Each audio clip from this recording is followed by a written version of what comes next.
Hello, friends. Today we are going to hear a new story, Fulfilling a Promise. Ever since the beginning, the girl's family member disagree her relationship with the boy, saying that because of family background, if she insists of being together with the boy, she will suffer her whole time. Because of the pressure applied by the family members, she frequently quarrels with them. The girl does love the boy. She used to ask him, "How much do you love me?" Because the boy is not good with words, he used to make her angry. With additional comment from her parents, her mood get even worse. The boy has become her anger releasing target. And the boy just silently allowed her to continuously release her anger on him. Later the boy graduated from the university. He planned to further study overseas, but before he left, he proposed to the girl.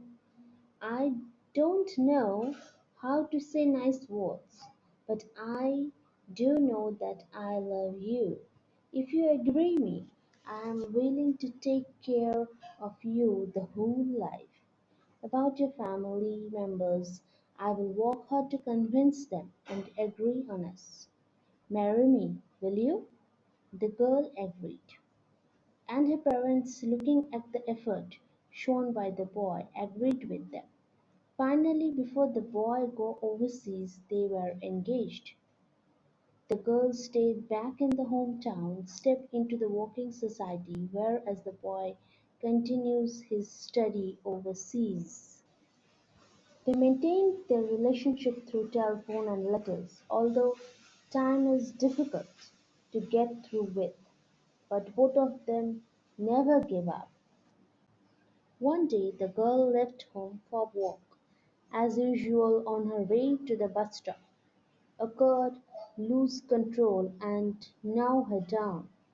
As she waked from awakened unconsciousness, she saw her parents and realized how seriously she got hurt, and how fortunate of her not to get killed. Looking at her parents with their faces got all wet by their tears, she tried to comfort them, but then she found out that she can't even spell out a word. She tried her best to make some voice, but all she managed was to breathe without any voice. She's mute. According to the doctor, the injury affected her brain, and that caused her to be mute for the rest of her life. Listening to her parents persuade, but can't even reply with a single word, the girl collapsed. Throughout the days, others than crying silently, still she is crying. Later the girl discharged from the hospital. Returning to her home, everything is still like before, except that the phone ring has turned into the worst nightmare of hers. Ring after ring continuously stimulating her pain, but she can't tell the boy. She don't want to be a burden to him, and wrote him a letter telling him that she is no longer want to wait.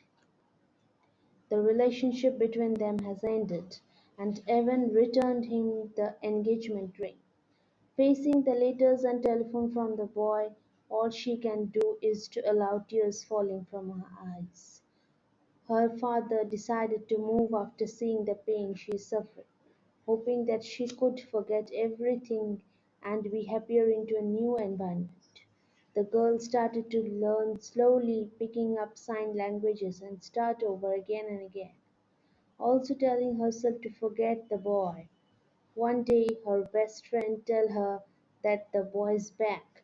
He's searching all around for her. She asked her best friend not to tell him to forget her. After that, for more than a year, there was no news of boy. One day her best friend tells her that the boy is getting married soon and passed the wedding card to her. She opened the card sadly, but she found her name on the card. The moment she wanted to ask her best friend, the boy appeared in front of her. With an unfamiliar sign language, he told her, I spent more than a year's time to force myself to learn sign languages in order to tell you that I have not forget your promise. Give me an opportunity. Let me be your voice. I love you. Looking at the slow sign language by the boy and the engagement ring she gave back to him, she finally smiled. So, what we get the moral of the story? Do not be cowards and run away whenever there is a problem. Remember that there every problem has a solution. Never break someone's heart. You may not know when it will happen to you,